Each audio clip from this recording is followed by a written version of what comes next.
بسم الله الرحمن الرحيم.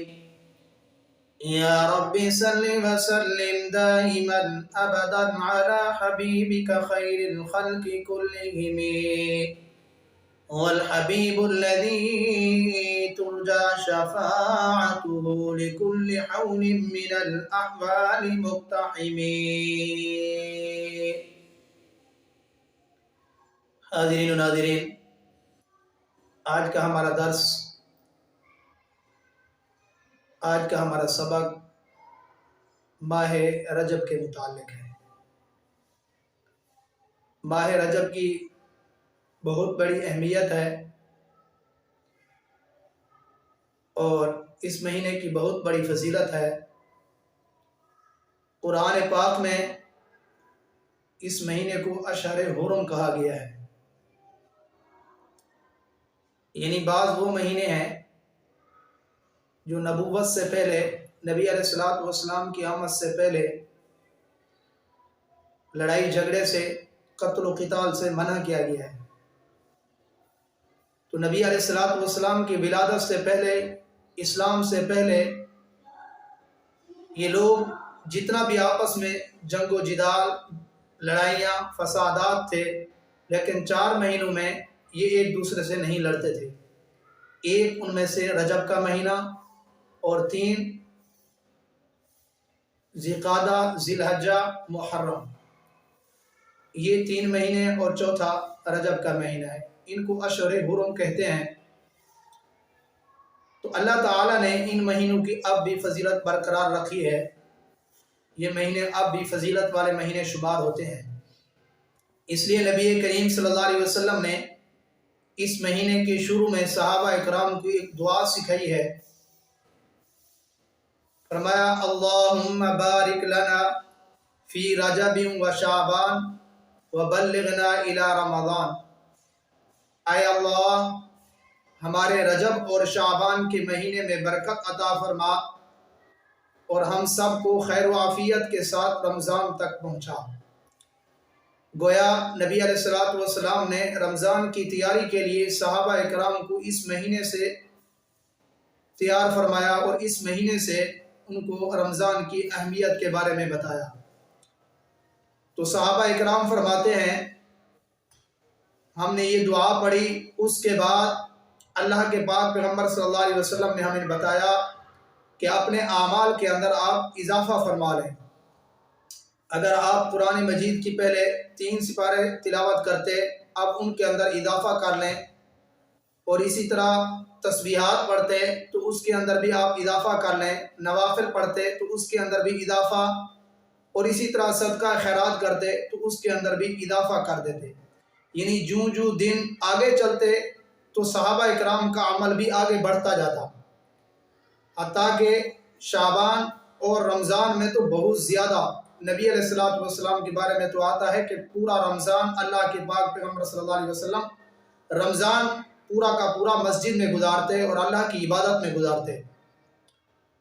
تو حاضرین و ناظرین، یہ رجب المرجب کا مہینہ اہمیت والا مہینہ ہے، فضیلت والا مہینہ ہے۔ اگر آپ نے پہلے یہ دعا نہیں پڑھی تو آپ بھی یہ دعا پڑھ لیں، اللہم بارک لنا فی رجب و شعبان وبلغنا الی رمضان۔ اے اللہ، ہمارے رجب اور شعبان میں برکت عطا فرما اور ہم سب کو خیر و عافیت کے ساتھ رمضان تک پہنچا۔ پھر اس مہینے کے اندر بہت سارے واقعات پائے جاتے ہیں۔ میں آپ کو ان واقعات کا بھی تذکرہ کر دیتا ہوں۔ اس مہینے کے 9 تاریخ کو غزوہ تبوک کے بعد اللہ کے پاک پیغمبر صلی اللہ علیہ وسلم نے جناب سیدنا صدیق اکبر رضی اللہ تعالیٰ عنہ کو حج کی طرف روانہ کیا اور حج کی طرف جانے والے قافلے کا امیر بنا کر روانہ کیا۔ اور اس مہینے کی 12 تاریخ کو، یعنی 12 رجب المرجب کو، 12 افراد نے مدینے سے پہلے مسلمانوں نے ایک ہجرت کی ہے جس کو ہجرت حبشہ کہتے ہیں، اور یہ ہجرت بھی بہت تنگ حالات میں صحابہ نے کی ہے، مشکل حالات میں کی ہے۔ واقعہ کچھ اس طرح ہے ہجرت حبشہ کا کہ صحابہ اکرام یہاں سے چلے حبشہ گئے کہ جب کفار مکہ نے صحابہ اکرام پر طرح طرح کے ظلم و ستم کیے تو اللہ کے پاک پیغمبر صلی اللہ علیہ وسلم نے ہجرت کا حکم دے دیا۔ تو صحابہ کرام نے کچھ صحابہ نے ہجرتیں کی ہیں، اس کو پہلی ہجرت کہتے ہیں، حبشہ کی طرف ہجرت کی۔ تو جب صحابہ حبشہ میں پہنچے تو وہاں کے جب ان کافروں کو پتہ چلا، مکہ والوں کو، تو انہوں نے مسلمانوں کا پیچھا کیا اور وہاں حبشہ چلے گئے اور حبشے کے بادشاہ کو ملے اور حبشہ کے بادشاہ کے حواریوں کو ملے، تحفے طائف لے کر گئے۔ جس طرح کہ آج دنیا کے اندر ایک ماحول بنا ہوا ہے کہ لوگ لالچ لیتے ہیں، لالچ اور طمع لے کر ان کے خلاف جو بھی مقدمہ ہو، جو بھی مسئلہ ہو، جو بھی فیصلہ ہو کر دیتے ہیں۔ تو یہ لوگ تحفے طائف لے کر گئے اور وہاں پہلے حواریوں کو مطمئن کیا اور پھر ان کو کہا کہ آپ نے ہماری تائید کرنی ہے، یہ جو لوگ آپ کے ملک میں آئے ہیں یہ فتنہ فساد پھیلانے کے لیے ہیں، یہ اپنے باپ دادے کے دین کو چھوڑ دیا، ملک سے فرار ہو کر آئے ہیں، بھاگ کر آئے ہیں،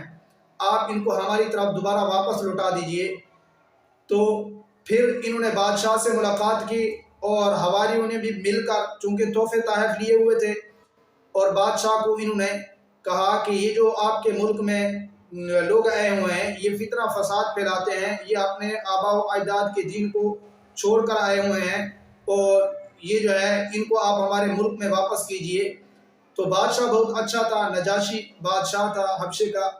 تو اس نے کہا میں کیسے ایسے بھیج دوں، کیونکہ وہ لوگ مجھ پر اطمینان کر کے آئے ہیں اور میرا ایک نام ہے، مجھ پر اعتماد کر کے آئے ہیں، میں ان کی بات تو سنوں گا۔ تو صحابہ کرام کو اس نے بلایا اور اس نے بلا کر پوچھا کیا مسئلہ ہے کہ یہ لوگ آپ کی شکایت لے کر آئے ہیں، آپ کا مسئلہ لے کر آئے ہیں، تو کوئی وجہ؟ تو انہوں نے بتایا کہ اے بادشاہ سلامت، سچی سی بات ہم آپ کو کرتے ہیں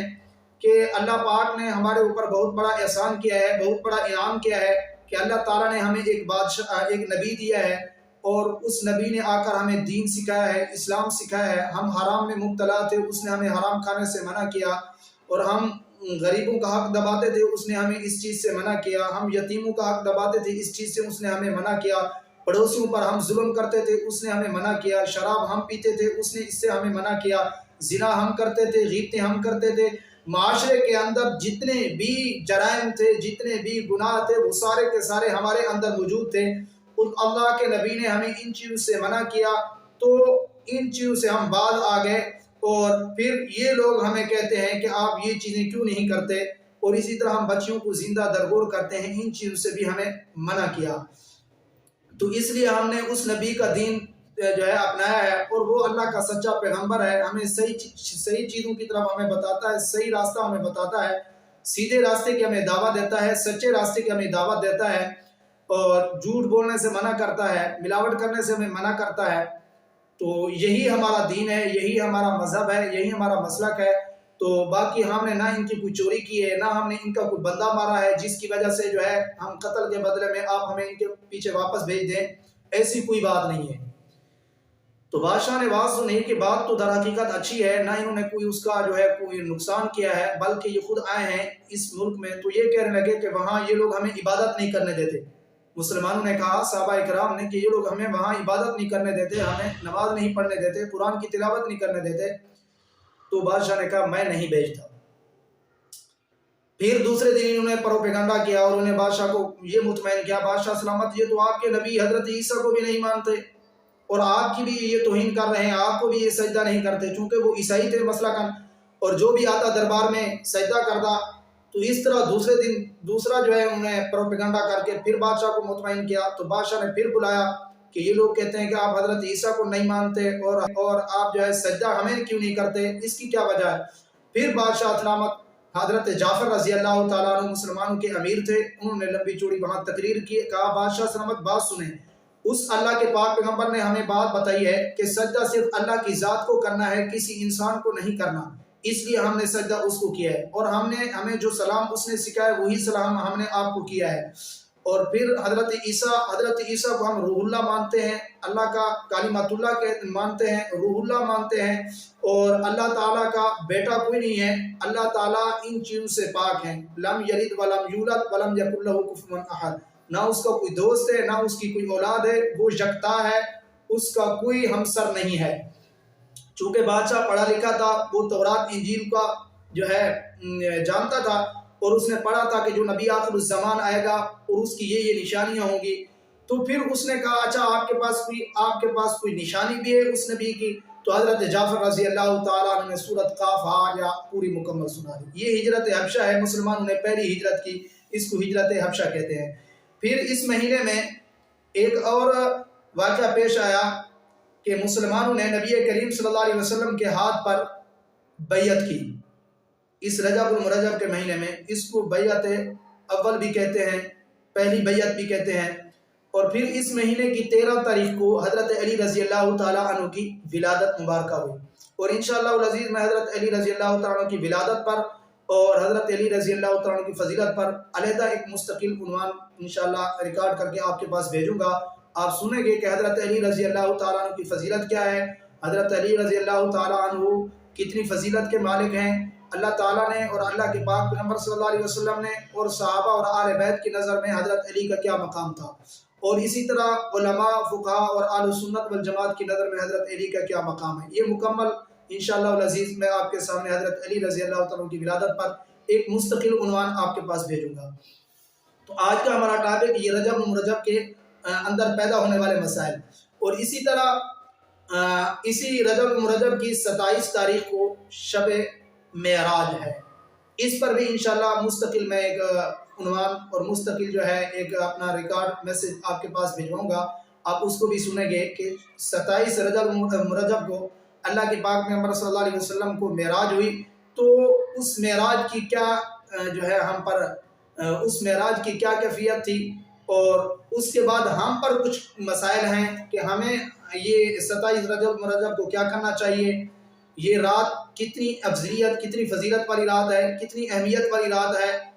27 رجب المرجب، اس کے بارے میں مستقل انشاءاللہ آپ کے پاس ایک عنوان آئے گا اور مستقل جو ہے ہمارا ایک میسج پیغام آئے گا۔